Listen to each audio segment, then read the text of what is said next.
Joyeux anniversaire, joyeux anniversaire, joyeux anniversaire à moi-même, joyeux anniversaire.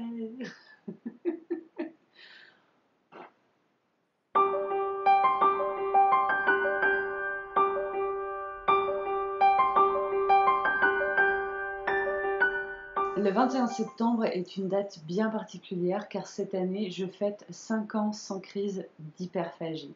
En 2012, après quelques années de travail sur moi-même, après l'espacement de mes crises qui sont passées de plusieurs fois par semaine, voire par jour, à quelques fois de temps en temps dans le mois et puis quelques fois dans l'année, j'avais décidé le 21 septembre 2012 que symboliquement ce serait mon dernier jour en tant qu'hyperphage. Et 5 ans plus tard, je peux vous dire que c'est réglé. Pourquoi ces 5 ans sont importants? Parce qu'à l'époque, quand j'avais fait des recherches, j'avais lu pas mal d'articles qui disaient que 5 ans, c'était à peu près le nombre d'années qu'il fallait laisser passer avant de se considérer véritablement sorti d'un trouble du comportement alimentaire. Un peu comme les cancers, où on vous dit seulement au bout de 5 ans pour la plupart que vous êtes en rémission. Ben, c'était un peu le même genre d'idée. Donc tous les ans, depuis, je fête mon anniversaire en me disant voilà, ça fait 1 an, ça fait 2 ans, etc. Et donc cette année, ça fait 5 ans et j'avais juste envie de marquer le coup. D'où cette vidéo, puisque maintenant je parle assez rarement de mon expérience d'hyperphage, si je peux dire ça comme ça, parce que c'est derrière moi et que j'ai plus envie de parler de poids, en tout cas pas au point de vue physique, parce que c'est trop souvent lié dans les médias au sport, à l'alimentation et très très peu évoqué au sens le poids que l'on porte sur soi par rapport à nos émotions, par rapport à des comportements qui sont ancrés, des schémas qu'on nous a appris, des croyances que l'on peut avoir. Tout ça est assez peu évoqué au final et quand je dis aux gens que j'ai été hyperphage, on me demande comment je m'en suis sortie. Est-ce que j'ai été opérée? Est-ce que j'ai eu un traitement particulier? Est-ce que j'ai suivi tel ou tel régime? Alors que moi j'ai juste envie de répondre aux gens, apprenez à vous aimer. Et d'un seul coup, ça devient moins intéressant parce que ça devient plus difficile et je perds l'attention des gens. Donc bah j'en parle plus. Aujourd'hui je vous fais une vidéo 5 ans, donc j'ai décidé d'aborder 5 thèmes en répondant avec 5 points. Vous allez comprendre. En fait, je me suis fait une petite anti-sèche sur laquelle j'ai écrit voilà 5 choses que j'ai arrêté de faire quand je suis devenue hyperphage, à quel point ça a changé mon comportement, 5 choses que j'ai détestées pendant que j'étais hyperphage, après 5 choses que j'ai aimées pendant que j'étais hyperphage, ce que ça m'a finalement apporté, ce qu'on appelle des bénéfices secondaires, et aussi 5 choses que j'ai osé faire, et enfin 5 choses que j'ai apprises. Et pour ces 5 trucs, à chaque fois, bah, il y a 5 choses. Voilà, voilà. Bref, l'explication, on s'en fout un petit peu. Lançons-nous tout de suite et vous allez comprendre. Alors, 5 choses que j'ai arrêté de faire. Voilà ce que j'ai noté. J'ai noté que j'ai arrêté de porter des jupes, des robes, des trucs un peu sexy. Et ça, déjà, vous voyez, c'était complètement con. Parce qu'il y a des femmes qui sont rondes et qui sont grosses. Employons les mots un peu aussi. Arrêtons d'avoir peur du mot gros et grosse. Moi, j'ai arrêté parce que je me trouvais moche. Je me trouvais moche parce que j'avais été mince avant. Et du coup, le décalage entre les deux, c'était plus moi. C'est-à-dire que j'étais tellement persuadée dans ma tête de ne pas être grosse que du coup, quand je mettais ces vêtements et qu'après je croisais une glace, j'étais incapable de l'assumer. Mais ça n'avait finalement rien à voir avec mon apparence physique en elle-même. Et c'est pour ça que des femmes qui s'assument dès le départ, quel que soit leur physique, qu'elles soient ultra maigres ou ultra grosses, ultra grandes ou ultra petites, elles peuvent être carrément sexy. Mais ça, moi, à ce moment-là, je ne le savais pas. En numéro 2, j'ai arrêté d'aller aux fêtes foraines. Et ça a son importance parce que c'est un de mes loisirs préférés. J'adore les attractions, j'adore me faire peur. Mais est arrivé un moment où je ne fermais plus les ceintures de sécurité dans les attractions. Et pour ne plus vivre la honte que j'ai vécue un jour de devoir descendre de l'un de ces manèges, j'ai tout simplement arrêté d'y foutre les pieds. En numéro 3, j'ai arrêté de faire du sport pour le plaisir de faire du sport. J'ai associé le mot sport à l'obligation de réussite par rapport à un objectif de perte de poids, par rapport à un objectif d'endurance cardiaque. Je n'en pouvais plus, ça n'avait plus aucun sens. Et en fait, j'ai toujours dit, ouais, mais j'ai jamais été sportive, machin, machin. Et le jour où j'ai fait l'exercice de lister tous les sports que j'avais pu faire, je me suis rendu compte que c'était faux, que j'étais quelqu'un qui aimait ça, mais que j'avais arrêté parce que ça n'avait plus le même sens pour moi. C'est une période que je n'ai pas appréciée du tout. En numéro 4, j'ai noté de sortir avec mes amis. Voilà. Parce que j'étais arrivée à un stade où je me comparais systématiquement à elle. Et quand elle me proposait d'aller à une soirée salsa ou d'aller boire un verre, je ne voyais que les inconvénients. Est-ce que j'allais passer les portes? Est-ce que j'allais pouvoir m'asseoir sur les petites chaises? Est-ce que j'allais pas me casser la gueule du tabouret? Est-ce que on n'allait pas me regarder bizarrement? Et j'avais une telle peur de tout ça que j'annulais systématiquement. D'une façon très perverse, c'est-à-dire que j'attendais le dernier moment pour annuler, parce que ça me créait tellement des angoisses que je n'étais même plus capable de prendre ma voiture pour aller rejoindre mes amis, jusqu'au jour où je l'ai fait pour les 30 ans d'une copine à moi qui était importante, et ça a créé une tension et une dispute entre nous, où j'ai réalisé que je pouvais blesser les gens en faisant ça. Alors que dans ma petite tête d'obèse mal dans sa peau, j'avais plutôt l'impression que si j'étais là ou pas là, ça faisait strictement aucune différence et que c'était pas grave. Alors qu'en fait, si, c'était important pour elle. Et quand j'ai réalisé ça, quand je l'ai eu au téléphone en larmes en me disant mais comment t'as pu me laisser tomber pour mes 30 ans, il y a eu un déclic. Il y a vraiment eu un déclic ce jour-là. Et en dernier, j'ai mis être moi, tout bêtement, parce que ce qu'il y avait dans ma tête, c'était pas ce qu'il y avait dans mon corps à l'extérieur. Et l'intérieur et l'extérieur, c'était zéro alignement. Il n'y avait aucune cohérence. Il y avait une dissociation qui était absolument extraordinaire entre ce que je laissais paraître et ce que je ressentais à l'intérieur de moi, à tel point que j'étais dédoublée, mais véritablement dans tous les sens du terme, physiquement, intellectuellement, émotionnellement. Il y a eu une cassure qui s'est faite et je me suis perdue en cours de route. C'est gay, hein, tout ça. Mais bon, c'est pour vous montrer un peu le parcours, hein. Ça va se finir en positif, hein. Restez avec moi, vous allez voir. Alors après cette première partie consacrée donc aux 5 choses que j'ai arrêté de faire parce que j'étais hyperphage, mais surtout parce que j'étais grosse, la deuxième partie, c'est les 5 choses que j'ai détestées tout autant pendant cette période. Alors je pense que vous pouvez vous installer pour un petit moment. Prenez un truc à manger, à grignoter, un truc à boire, quoi que ce soit, parce qu'à mon avis, ce sera la vidéo la plus longue sur ma chaîne. Parce que si je passe à peu près 10 minutes sur chaque partie, sachant qu'il y en a 5, ça va faire à peu près une vidéo de 50 minutes, que j'ai pas du tout envie de la tourner en 2 parties, parce que si vous avez envie de rester, vous restez, vous avez envie d'arrêter, vous arrêtez, vous avez envie de partir, vous partez.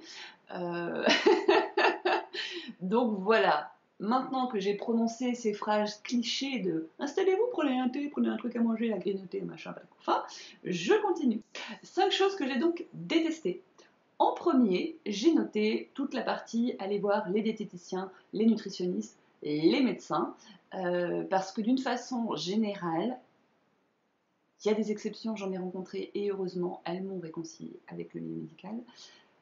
Quand vous êtes en obésité morbide, quand vous avez un problème de santé, c'est à cause de votre obésité. Voilà. T'as mal aux genoux, t'as mal aux dents, t'as mal au ventre, t'as mal aux cheveux, t'as mal aux ongles, c'est parce que tu es trop grosse. Perds du poids, on verra après. Parce que quand tu es grosse et que tu as envie de perdre du poids, ça marche tout seul. D'ailleurs, tu ne perds pas de poids simplement parce que tu n'as pas envie d'en perdre, c'est tout. Hein. Ce qui, ceci étant, est un petit peu vrai, mais on y reviendra plus tard. Mais ce que je veux dire par là, c'est que quand il n'y a pas de raison médicale à l'obésité, ils ne vont pas chercher plus loin pour tout le reste. Et moi, personnellement, dans mon cas, il m'est arrivé, personnellement dans mon cas, c'est un peu redondant tout ça, il m'est arrivé d'avoir des soucis de santé qui sont passés à la trappe parce que c'était à cause de mon poids. Alors qu'en fait, pas du tout. Et c'est ça un peu que je reproche d'une façon générale, c'est que quand on a une maladie qui est identifiée, reconnue ou pas, parce que l'obésité, c'est pas souvent que c'est reconnu comme une maladie, malheureusement, même si c'en est une, on va pas chercher plus loin que le bout de son nez, quoi. Mal au dos, oui, mais maigrissez, c'est ira mieux. Ce qui est vrai. Mais si j'étais capable de maigrir, vous croyez pas que je le ferais? Vous croyez pas que... Non, non, voilà. et puis des trucs qui sont pas forcément en lien, quoi. Donc ce serait bien, non, bon, bah non, voilà. Donc déjà que nous, on a tendance à se voir comme une grosse enveloppe globale bien dégueulasse, si les médecins font pareil dessus, vous pouvez passer à côté de sérieux trucs. Ça m'est arrivé, malheureusement, avec les conséquences tout aussi malheureuses. Et c'est un peu ça que je reproche. Et du coup, ça casse la relation avec des personnes qui, normalement, devraient être là pour vous aider. Ce qui peut faire que l'exemple le plus flagrant, hein, c'est certaines femmes qui vont arrêter le suivi gynécologique parce que les tables ne vont pas être adaptées, parce qu'elles ont peur de ne pas passer dans les appareils. Là, je parle plus de la gynécologie, je parle en général, par exemple, les scanners, les IRM, les choses comme ça. Il y a cette trouille de devoir se dire, est-ce qu'on va pas me reprocher mon poids? Et du coup, bah, j'arrête de me faire soigner. J'y vais pas, parce que je suis saoulée par avance d'entendre ça. Et par rapport aux diètes, ben moi j'ai été saoulée personnellement de ressortir plusieurs fois avec la méthode miracle à base de poisson blanc. Merci pour le végétarisme. Voilà, hein, la connaissance, je ne veux pas revenir là-dessus non plus, bref. Et les haricots verts, voilà, j'arrive à un point où je ne peux plus bouffer des haricots verts, c'est plus possible, quoi. Donc ça, ouais, ça c'est un truc que j'ai vraiment détesté. En numéro 2, j'ai noté les sensations physiques. Alors les sensations physiques, bah, c'est les articulations qui craquent, c'est les os qui font mal, c'est la peau qui est douloureuse, c'est la sensation de lourdeur au niveau du ventre, du dos, c'est l'essoufflement parce que bah, vous ne pouvez plus faire un pas sans être essoufflé, ou plus monter un escalier, enfin c'est voilà quoi. C'est pour ça que moi j'ai beaucoup d'admiration pour les personnes qui vont continuer à essayer d'avoir un minimum d'activité physique. Le corps en tant que tel, je ne supportais plus tout ce qu'il me faisait ressentir, donc je le bougeais le moins possible pour ne plus ressentir. Parce que j'étais déjà malheureuse émotionnellement et intellectuellement, j'avais pas envie d'être malheureuse physiquement en plus. Parce que quand je bougeais pas, mon corps je le sentais pas. Donc du coup, j'ai arrêté d'exister, c'était parfait. Bref, sensation numéro 3, donc ben, mon corps, voilà. Mon corps, mais là plutôt pour la partie beauté, on va dire, la partie sexy. Je me trouvais moche, j'avais l'impression d'être un espèce de blob, et du coup, bah, je voyais plus les petits points de détail qui faisaient que je pouvais être jolie. Je voyais que le moche, je voyais que le gras, je voyais que la peau dégueulasse, je voyais que les poils en surnombre, et je voyais pas mon sourire, j'entendais pas mon rire, je me disais pas que j'avais des jolies mains, ou que mes oreilles étaient rigolotes, ou que j'avais des jolis doigts de pied, ou que sais-je. Je ne voyais qu'un ensemble dégueulasse dont j'avais absolument pas envie de prendre conscience, alors même que ça m'aurait aidé, mais je pouvais pas. En 4, et ça a été un des trucs que j'ai vraiment le plus détesté, ça a été mon comportement, notamment ma susceptibilité et mon agressivité, qui a été mon arme de destruction massive première, c'est-à-dire que dès qu'on s'intéressait à moi, je pouvais devenir méchante. Je pouvais devenir méchante juste pour éloigner les gens. Donc ça pouvait être de l'ironie, simplement, mais qui, si la personne en face était un peu essayer de passer, d'aller plus loin que ce premier mur, se prenait le mur de l'agressivité derrière. Et j'étais très susceptible aussi. Je pense parfois à raison, parfois à tort, parce que les gens ne se rendent pas forcément compte du mal qu'ils peuvent faire avec des phrases anodines. Et comme on est nous-mêmes, en tout cas moi-même, j'étais dans un état de détresse, je n'avais pas le recul suffisant pour réussir à formuler la difficulté que c'était pour moi d'entendre tel ou tel mot. Et bah, ça a amené au clash et c'était sans retour. Donc j'en suis pas fière de ça, mais pas du tout. Et en même temps, j'en avais pas conscience non plus. Donc j'aurais rien pu y faire quoi qu'il en soit. Et en 5, j'ai mis dire au revoir. Alors dire au revoir, ça a été un des trucs les plus douloureux et c'est encore aujourd'hui douloureux. C'est-à-dire que là, on est déjà dans une phase où j'ai commencé à travailler sur moi, notamment en hypnothérapie, et où je dois réaliser que certaines relations sont terminées depuis bien longtemps, même si moi je m'y accroche comme un petit morpion à essayer de comprendre pourquoi, du comment ils sont partis, machin, bidule, à peut-être limite être dans le harcèlement, sans savoir si c'est le cas, puisque ces personnes ont eu la délicatesse, l'intelligence, le je m'en foutisme suffisant pour ne jamais me répondre. Et donc je suis restée comme un petit morpion sans rien à quoi m'accrocher. Elle est jolie cette image.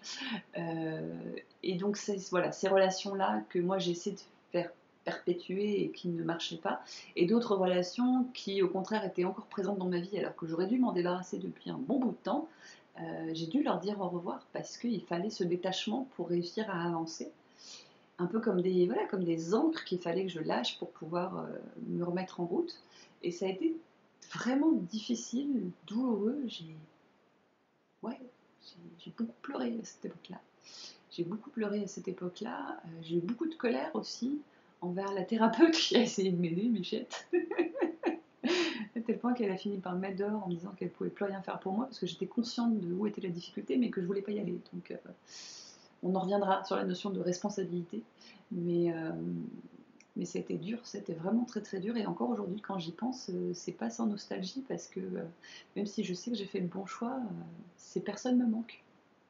Ces personnes me manquent et bah, je sais pas, c'est un peu comme des phases de deuil en fait. Il faut en passer par là. J'aime pas ça, faut pas, il faut, parce que j'aurais pu rester dans le déni et j'aurais pu continuer à les idolâtrer, à les adorer, à me dire que ma vie ne pouvait pas se faire sans elles, alors même que ma vie a été plutôt réussie sans elles. Donc c'est qu'au final, c'était faisable, c'était nécessaire et c'est même chouette, mais il faut le comprendre, il faut le traverser pour le comprendre. Et je ne peux que souhaiter à tout le monde de le comprendre beaucoup plus vite que moi. La partie numéro 3, et on commence à être dans les trucs un peu plus cool, c'est les 5 choses que j'ai aimées. Oui, parce que j'ai quand même aimé des trucs dans le processus de sortie de mes troubles du comportement alimentaire, pas dans l'hyperphagie en elle-même. Quoique, si je devais jouer à ça, ce qu'on appelle les bénéfices secondaires, c'est-à-dire qu'est-ce qui fait que finalement je suis restée aussi longtemps dans cet état de mal-être, parce que quelque part c'était ne pas sortir de ma zone de confort, c'est-à-dire que je souffrais, c'était douloureux, mais je connaissais, donc je savais à quoi m'attendre. C'est ça les bénéfices secondaires en fait, c'est que vous quittez pas une zone où vous n'êtes pas bien, mais parce qu'au moins vous savez où vous foutez les pieds. Alors que le reste, le dehors, l'extérieur, les gens, le monde, ça fait flipper quoi. C'est-à-dire, mais qui je suis? Et moi, c'est une question que je me suis souvent posée, c'est que vu le temps que ça me prenait de penser à la bouffe, de penser à mon poids, de penser à mon mal-être, de penser à quel point ma vie était merdique, je me suis dit le jour où je vais aller mieux, et je vais penser à quoi en fait? C'est idiot, hein, mais c'est quand je vois que je peux passer une journée entière à me demander comment je vais pouvoir manger sans que mon homme s'en rende compte, comment je vais pouvoir jeter tous les aliments et tous les déchets avant qu'il ne rentre pour qu'il ne se rende pas compte de tout ce que j'ai mangé en son absence, de telle ou telle crise. Mais qu'est-ce que je vais faire quand je vais libérer tout ce temps-là dans mon cerveau? C'était une vraie question que je me posais, je vous assure. C'était un bénéfice secondaire en fait, c'est que je tournais sur mon propre mal-être. Il y avait le fait aussi que je pouvais du coup faire ma Calimero quand je voulais. Quand on m'invitait à un truc, bah non, j'y vais pas, je suis grosse. Quand on a une soirée, non, je peux pas, je rentre dans rien. Ce qui était vrai. Il y a plein de trucs où j'aurais voulu aller, où j'y suis pas allée parce que je rentrais dans rien. Combinaison de ski pour aller à une sortie de ski par exemple, où je ne trouve pas ma taille même dans le rayon des hommes. C'est des douleurs au quotidien, ça qu'on n'imagine même pas en fait. Et voilà, et tout ça, c'était finalement, ça nourrissait ce côté agressif, caliméro, capricieux et tout, que j'ai encore, mais c'est pas grave, j'y reviendrai. Mais voilà, quelque part, c'était plus facile, plus simple, plus confortable. Même si ça, je l'aurais jamais admis quand j'étais dedans. Voilà, c'est pas de ça dont je voulais vous parler. Les 5 choses que j'ai aimées. Qu'est-ce que j'ai mis en premier? Alors en premier, j'ai mis faire face. Voilà, c'est ça en fait, faire face. J'ai dû faire face à cette jalousie, à cette envie, à ce manque de discernement, à cette agressivité que je pouvais avoir parfois, à ma brutalité que j'ai appris à exploiter autrement. Mais à toutes ces parties de moi qui en fait étaient exacerbées parce que j'étais dans un état de détresse profond, mais qui finalement font partie de moi encore aujourd'hui, mais comme j'ai appris à l'accepter, à leur donner de la place, à sortir de mon perfectionnisme et de aimez-moi, aimez-moi, aimez-moi, sont redevenus à une taille, on va dire, non pas plus acceptable, mais gérable. Donc aujourd'hui, quand je sens naître l'envie, la jalousie en moi, c'est ok, je leur fais de la place. Quand Calimero a besoin de s'exprimer parce que j'ai besoin de râler, je le fais. Et ça ne dure qu'un temps. Et donner sa juste place à ces émotions ou à ces comportements que je qualifierais de désagréables, c'est faire en sorte, pour moi en tout cas, qu'ils durent moins longtemps dans le temps. Et du coup, je reviens à ma joie de vivre, à mon optimisme et à mon bonheur beaucoup plus rapidement. Donc ça a un intérêt. Alors que si je les nie complètement, je fais cocotte minute et un jour, et c'est ce qui se faisait avant. Sauf qu'avant, je faisais cocotte minute 15 fois par jour, quoi. Donc c'était un peu fatigant aussi. Donc voilà, c'est ce truc-là que j'ai aimé finalement, ça a été découvrir que tous ces trucs que je rejetais en bloc, le meilleur moyen en fait pour qu'elles disparaissent, c'était de les accepter.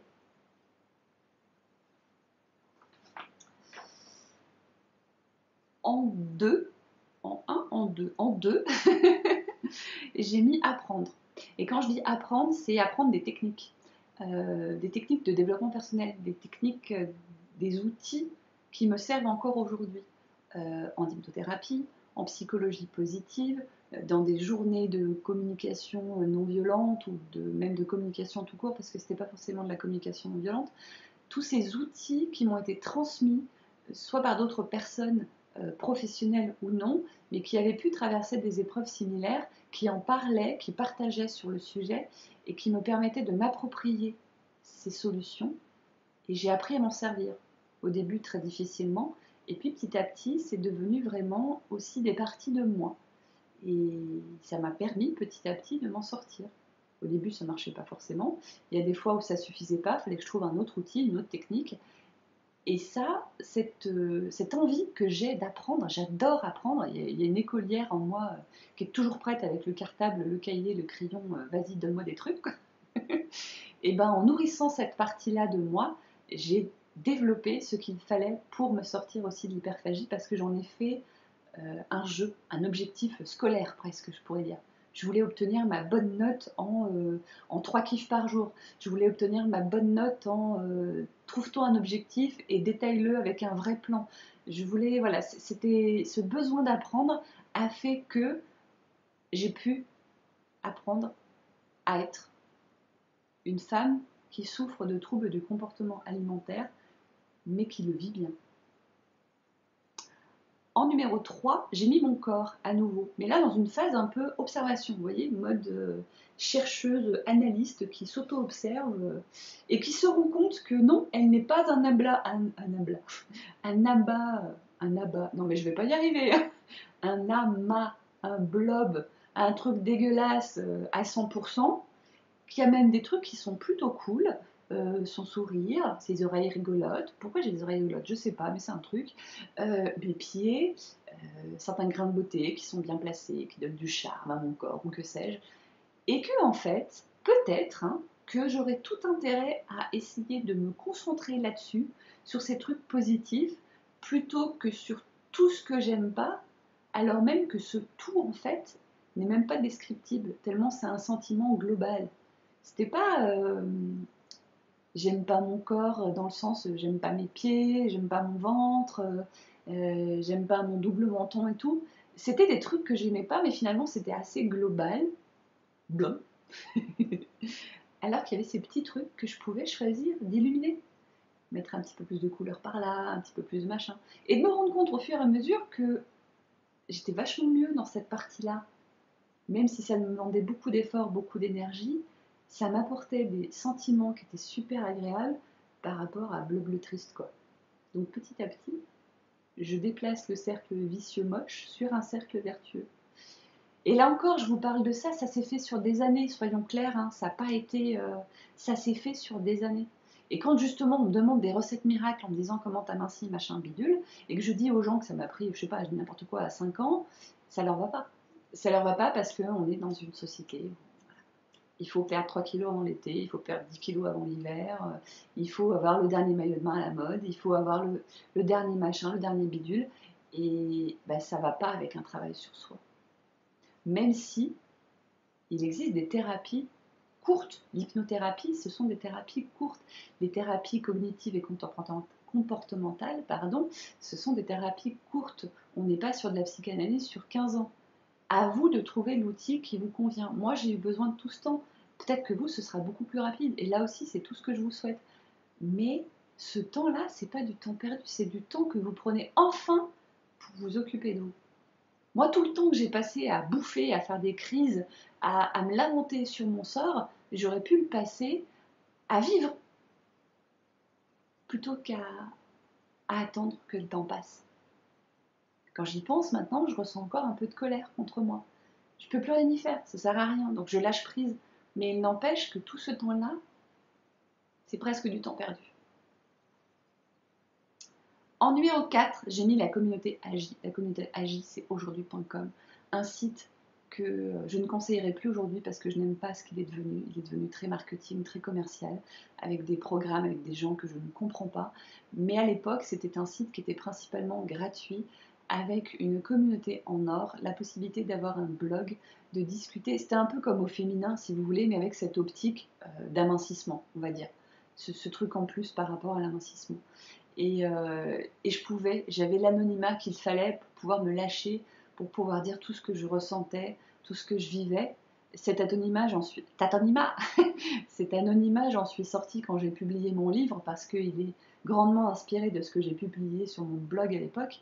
Mais ça a été une période fantastique dans ma vie. C'était il y a 10 ans, mais je m'en souviens encore. Et il y a des personnes qui sont encore dans ma vie aujourd'hui parce qu'on a créé des liens très très forts. Il y avait quasi systématiquement quelqu'un pour comprendre ce que vous ressentiez, que ce soit en positif ou en négatif, en agréable ou en désagréable. Et il y avait des défis intellectuels, il y avait des défis émotionnels, il y avait des défis physiques. J'ai pu challenger avec des équipes, on créait des équipes, on se faisait des défis entre nous, on en parlait, on comptait des points, enfin des trucs que je fais maintenant avec les livres, en fait à l'époque je le faisais avec ma personne. Et ça m'a beaucoup aidé parce que c'est là que j'ai rencontré des thérapeutes qui m'ont aidé pour la suite et qui ont changé ma vie. Donc, quelque part, si je n'avais pas été obèse, hyperphage, malheureuse dans ma vie, je ne me serais pas inscrite sur ce site et j'aurais pas rencontré tous ces gens. Et ça, c'est le fameux exercice des portes où quand vous avez une porte qui se ferme, vous en avez d'autres qui s'ouvrent. Et bien là, moi, une des portes qui s'est ouverte pour moi, ça a été ça. Et en 5, ce sera l'instant cucul-praline, mon homme. Mon homme que j'ai aimé, que j'ai appris à aimer, quand j'ai enfin compris qu'il serait là tout le temps pour moi, quel que soit mon état physique, quel que soit mon état mental. Je l'ai longtemps repoussé. J'ai mis très longtemps à croire à notre histoire, même si on était ensemble depuis longtemps, même si on était mariés. Il m'a fallu une thérapie de couple. Faille spatio-temporelle. Nous sommes le jour d'après, du jour d'avant, du fait que je ne sais plus tourner avec cet appareil, qu'il n'est plus le mien, que je n'utilise plus, et que j'ai oublié qu'il durait beaucoup moins longtemps, et il m'a coupé la parole.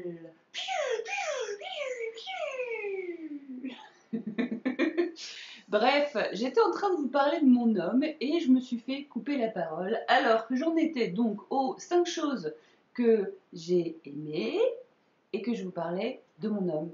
Voilà. Et que je peux bien raconter tout ce que je veux sur mon homme, vu qu'il ne regarde pas mes vidéos, donc c'est pas. Essayez d'ouvrir un tout petit peu la carapace pour faire passer un peu de lumière, parce que ça réchauffe, ça fait du bien. Et moi, je crois que sans mon homme, je n'y serais probablement pas arrivée. Et donc, toute la partie qui a été coupée, que je vais essayer de vous résumer maintenant, c'est les 5 choses que j'ai osé faire. Je ne sais plus ce que j'ai dit, donc c'est pas grave, je vais redire autre chose par-dessus. Donc, dans les 5 choses que j'ai osé faire, la première, c'est la même que dans les 5 choses que j'ai détestées, à savoir oser dire au revoir. Donc, je ne reviens pas là-dessus, ça a été très très éprouvant émotionnellement. Ça l'est encore parfois parce que je suis nostalgique d'une certaine époque, de certaines personnes, mais je dois bien reconnaître que que les gens qui m'entouraient, notamment les thérapeutes, avaient complètement raison et que je traînais ces personnes dans ma vie alors qu'elles ne voulaient plus en faire partie ou alors elles s'accrochaient un peu trop elles aussi. Et au final, j'ai presque fait, alors pas de la même façon parce que j'ai tenté d'expliquer, mais j'ai moi aussi coupé des liens avec des personnes. Alors je ne veux pas dire toxiques, parce que relations toxiques, oui, mais ce sont les relations qui sont toxiques, ce ne sont pas les personnes. Et quand je dis au revoir à des personnes, en fait je dis au revoir aux relations que j'avais avec ces personnes. Ça n'enlève rien du tout à leur valeur, c'est juste qu'on n'a plus les mêmes, c'est tout. Et bah, ça arrive. Moi, ça me rend triste personnellement, mais ça arrive. Donc, j'ai osé comprendre, admettre ça et faire ce qu'il fallait en conséquence. En numéro 2, j'ai noté demander de l'aide. Et alors ça, Bikouko, ça a été, j'aurais presque pu le mettre en numéro 1 en fait, ex aequo. Demander de l'aide. Je suis quelqu'un d'hyper fier, à la fois par l'éducation que j'ai eue, je pense, et à la fois par mon comportement, voilà, à la fois de l'inné et de l'acquis. Je n'aime pas demander de l'aide, je n'aime pas admettre que j'ai besoin d'aide, et pourtant, à chaque fois que j'ai osé le faire, ça a changé beaucoup de choses dans ma vie. Déjà, moi, le contentement, la satisfaction de me dire, ouais, cette fois-ci, j'ai osé demander de l'aide. Je reconnais que j'ai besoin d'aide. Je peux être une super Wonder Woman, il n'empêche qu'à un moment ou à un autre, j'ai envie de baisser les bras. Et quand j'ai envie de baisser les bras, aujourd'hui, je sais soit en parler, en disant voilà, je suis dans une période un peu difficile, donc si je donne pas de nouvelles, vous inquiétez pas, je vais revenir. Et non pas faire exprès de sortir quand même en disant ouais, ça va super bien, je suis trop contente, c'est le fait, alors que à l'intérieur, c'est down de chez down, quoi. Donc voilà, et puis quand je sais que d'autres personnes soit sont passées par là, soit ont des clés qu'elles peuvent m'apporter, et ben je les appelle, je leur envoie un petit mail, je leur fais un MP sur Facebook, je leur écris une lettre, peu importe, et je le fais.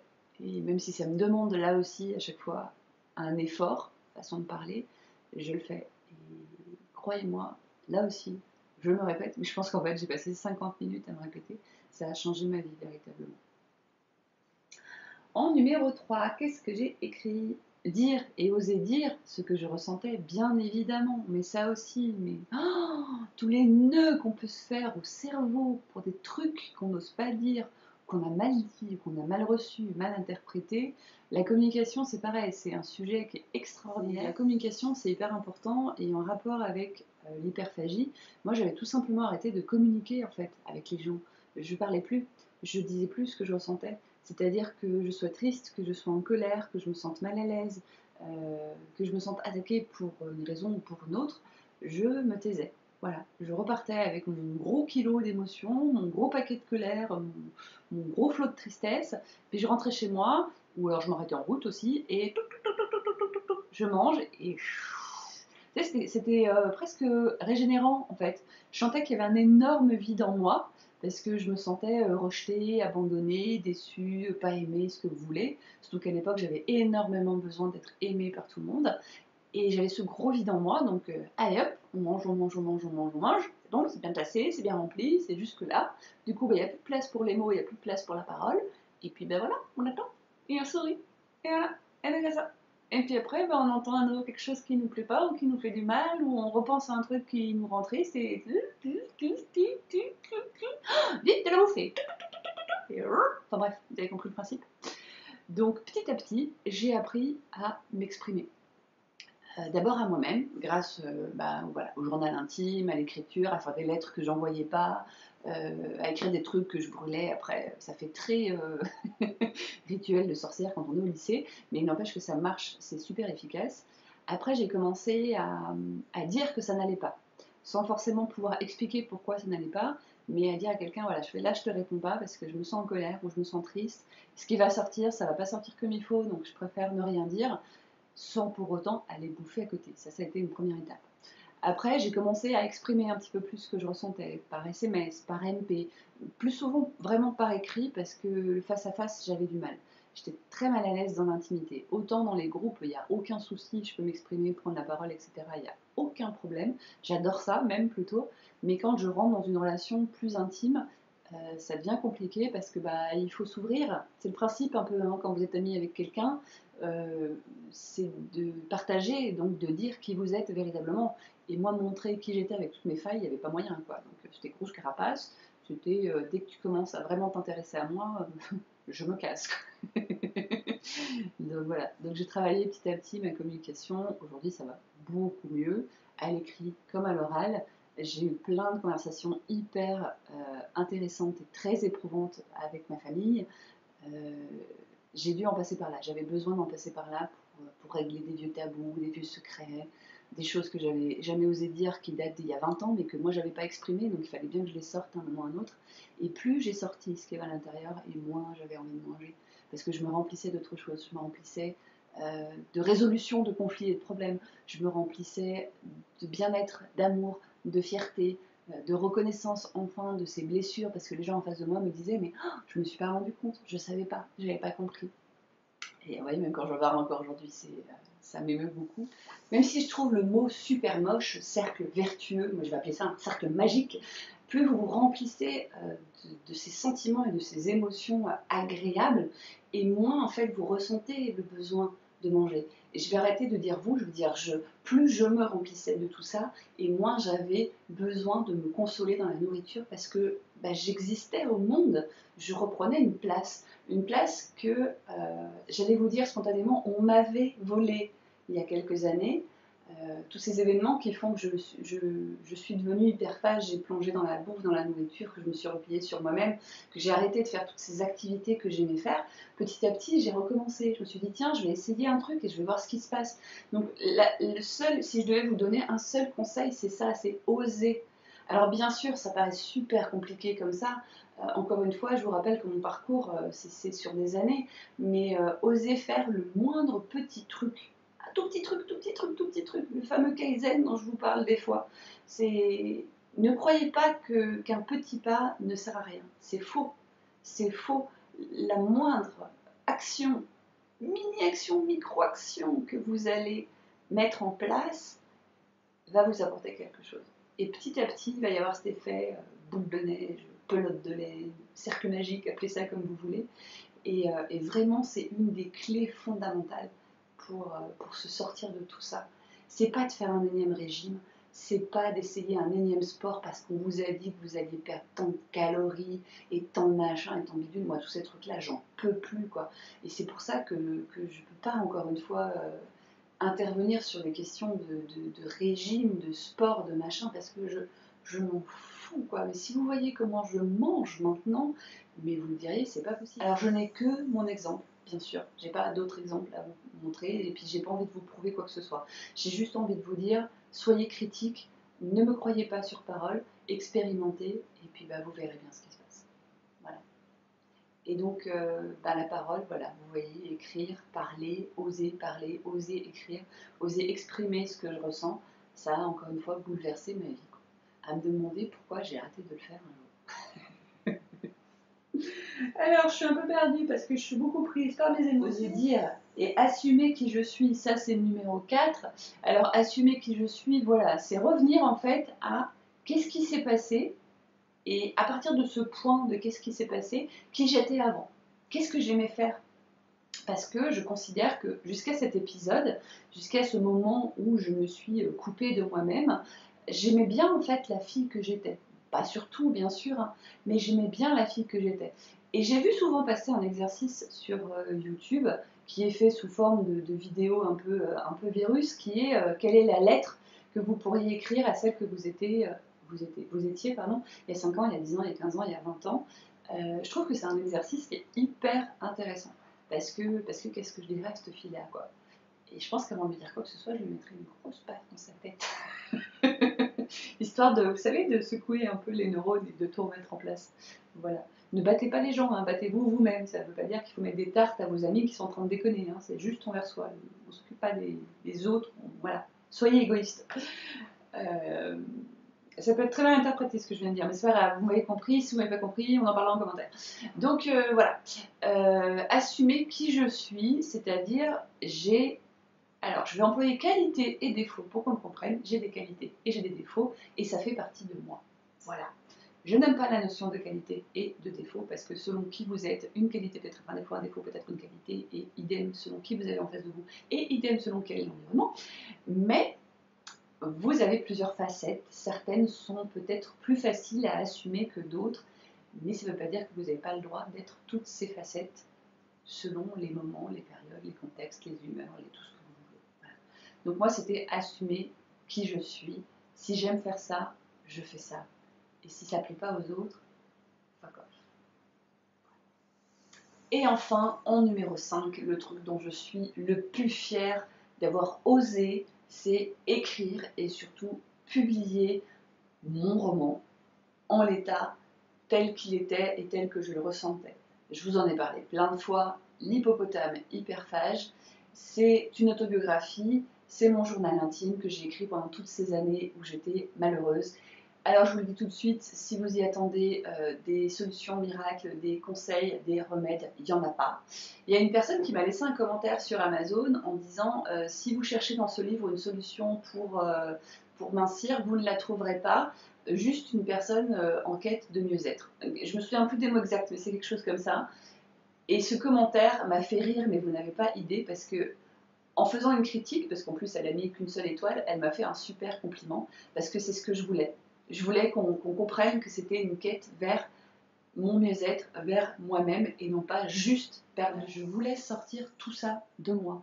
Donc à un moment donné, j'ai vomi. Vous voyez ? C'est joli, hein. J'ai vomi ce que j'ai gardé en moi pendant toutes ces années, où j'ai tassé, où j'ai avalé tout ce que je ressentais. Et bien là, je me suis autorisée à être hyper égoïste et à dire, voilà, prenez-vous ça, voilà, étale-le sur la table et voyez ce qu'est ma souffrance. C'est en ça que je dis que c'est très égoïste et très nombriliste au final. Quand on écrit un livre autobiographie, il y a quand même une part de recherche de reconnaissance, mais il y a aussi une part de je suis sûre que je ne suis pas toute seule à avoir mal, à souffrir. Et si mon bouquin peut être lu par une seule personne qui souffre, elle aussi, et qui a besoin de savoir qu'elle n'est pas toute seule, alors le pari sera réussi. Parce qu'il y avait beaucoup de livres qui sortaient à cette époque-là sur notamment l'alimentation, consolation, mais c'était souvent écrit par des spécialistes, ce qui est très bien aussi, hein, mais je ne trouvais pas de partage véritablement de personnes qui avaient vécu ça de l'intérieur, et j'avais besoin de ça. Et je suis heureuse de l'avoir fait parce que j'ai eu énormément de retours.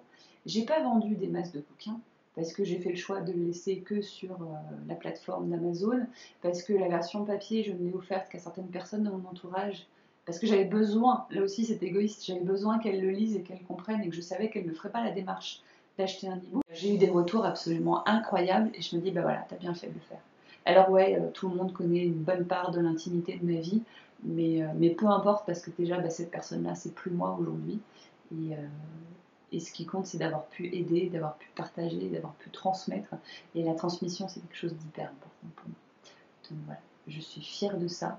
C'est quelque chose que j'ai aimé faire et que je suis fière d'avoir osé faire. Et enfin, pour terminer, 5 choses que j'ai apprises qui vont peut-être vous paraître complètement bateaux, qui mériteraient sans doute 10 minutes à chacun de ces concepts, mais je vais peut-être pas vous faire ça maintenant, mais vous allez comprendre. En numéro 1, la première chose que j'ai appris, la chose essentielle, si vous avez un truc à retenir de cette vidéo, c'est ça, et c'est là aussi super désagréable à admettre. Quand vous découvrez quand vous découvrez le concept, si je puis dire, pour la première fois, qu'on vous le met dans les dents et que vous êtes dans une phase super noire où vous voulez juste pas admettre que vous êtes en partie ce concept-là et que vous êtes non, c'est pas vrai, c'est pas ma faute, c'est pas moi, c'est les autres, ils sont méchants et ils m'aiment pas, ils sont pas gentils, et s'ils m'aiment pas, je peux pas m'aimer, et s'ils m'ont quitté, c'est parce que je suis trop une connasse, et gna gna gna gna. C'est la responsabilité. Nous sommes responsables de nos actes et nous sommes responsables de leurs conséquences. Je suis responsable de mes actes, je suis responsable de leurs conséquences. Et donc,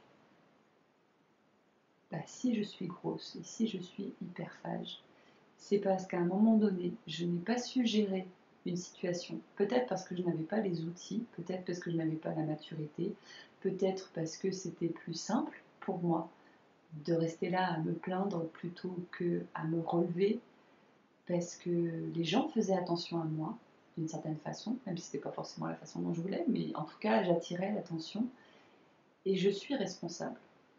Donc à partir de là, si je suis responsable de ma vie, je suis responsable de mes actes et de mes comportements, je peux être responsable de mes actions, de mes réussites, de ma fierté et de tout ce que j'ai fait après. Je suis responsable. La responsabilité, c'est ce que j'ai appris. Le mot qui a changé ma vie en termes de développement personnel. Et Dieu sait que je ne l'ai pas aimé du tout, cette expérience et cet apprentissage-là.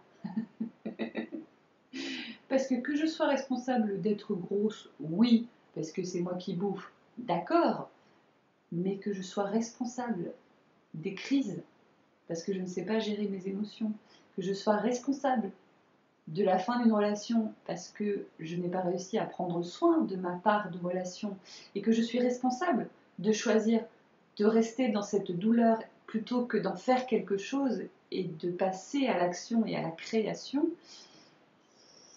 ça a du mal à passer parfois.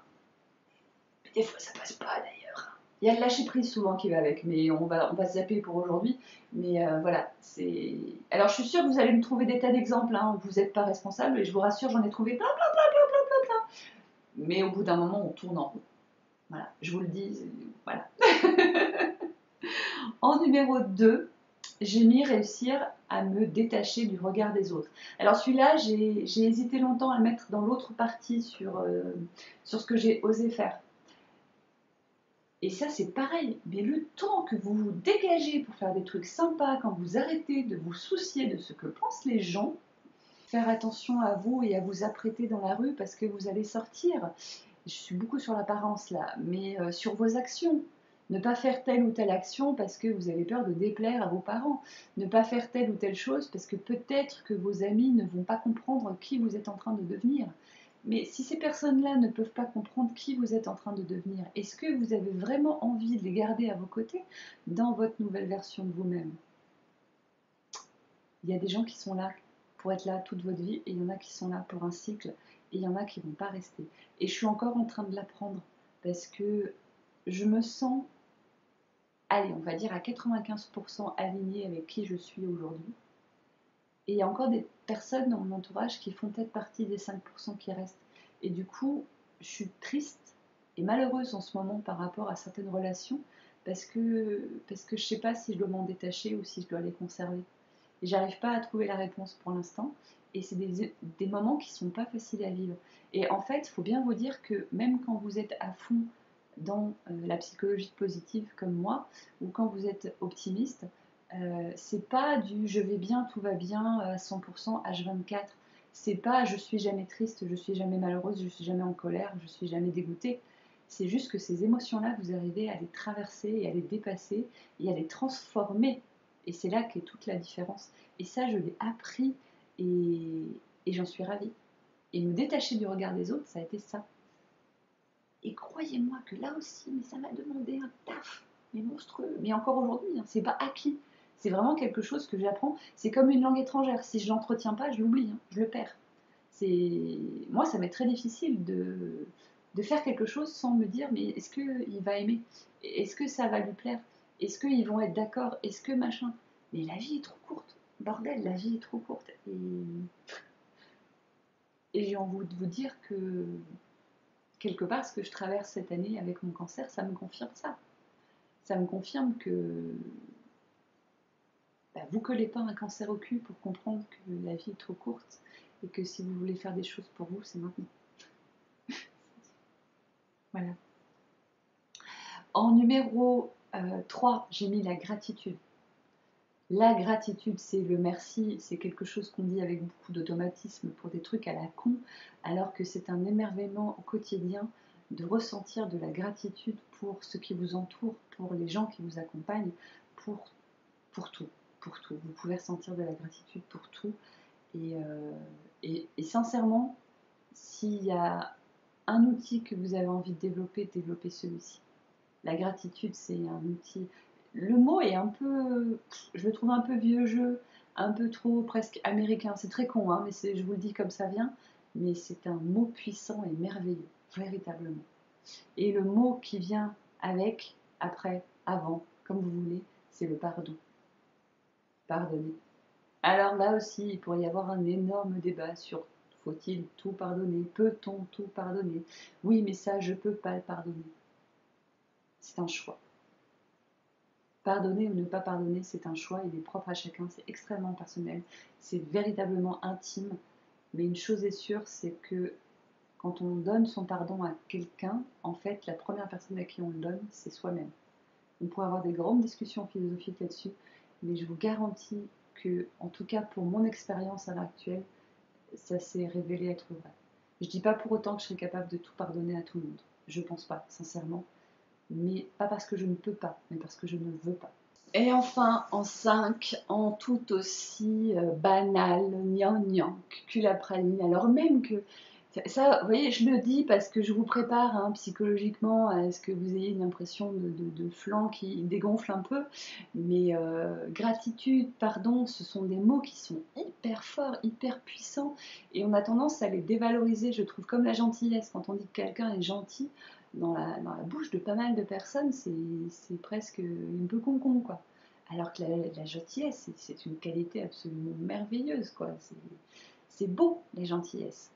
Et donc là, bah, le truc un peu gnangnan, cucu, mais qui en fait est hyper puissant, c'est l'amour. Voilà, merci, au revoir, à bientôt. Ce que j'ai appris, c'est l'amour. L'amour de moi. L'amour de moi-même, de myself, me, myself and I, je sais pas comment on dit, mais l'amour de soi. Voilà. La phrase à la con, si tu veux que les autres t'aiment, apprends à t'aimer toi-même. Ouais, et ben arrêtez de l'écrire sur vos cahiers quand vous êtes en 3e et apprenez à le pratiquer, à l'accepter, à voir ce que ça signifie pour vous. Et putain, donnez-vous de l'amour, quoi. Mais vraiment, mais vraiment. Cet amour inconditionnel que vous pouvez rechercher dans une relation amoureuse, amicale, familiale, ou que sais-je, ou même spirituelle, mais commencez par vous-même. Commencez par vous-même. Moi, j'ai mis des années à m'aimer, quoi. Et aujourd'hui, ouais, mais je me kiffe, mais carrément, quoi. Je suis amoureuse de moi. Je suis amoureuse de moi, et bizarrement, depuis que je suis amoureuse de moi, mais il y a tout qui se passe carrément mieux dans ma vie, quoi. Je comprends mieux certaines choses, je ressens des émotions puissance 1000, j'accepte qu'on me porte de l'attention et du coup j'en ai plein de bénéfices. Et quand je traverse des trucs qui sont difficiles, j'arrive à les traverser plus facilement, ça dure moins longtemps. Je ne sais pas comment expliquer tout ça en juste une vidéo, mais l'amour de soi, c'est... Waouh. Voilà, je pense que cette vidéo est méga longue, mais je m'en fous, vous vous rendez pas compte, ça fait 5 ans, 5 ans que j'attends que ça fasse 5 ans, parce que j'avais cette espèce d'épée de Damoclès que je me suis mis moi-même au-dessus de la tête en me disant, mais Bichette, si tu arrives à tenir 5 ans sans faire la moindre crise d'hyperphagie, mais ça y est, ce sera derrière toi, quoi. Quoi que vous traversiez, qui dure depuis des années, où vous avez cette sensation que jamais vous ne vous en sortirez. Mais moi, je vous dis si, je vous dis si. J'en étais arrivée à un point où je m'acceptais telle que j'étais. J'étais prête à rester obèse, morbide, parce que ça n'avait plus d'importance. Ça m'embêtait par rapport à ma santé, bien sûr. Ça m'inquiétait parce que j'avais plus de risques de mourir avant les autres. L'ironie de la chose, là aussi, encore une fois, mais peu importe. Parce que j'étais douloureuse au quotidien. Mais j'avais appris à m'aimer. Si je devais rester comme ça, et ben tant pis. Faites avec ce que vous avez aujourd'hui, ici et maintenant, et le reste viendra. Parce que l'amour. Je vous dis à très bientôt.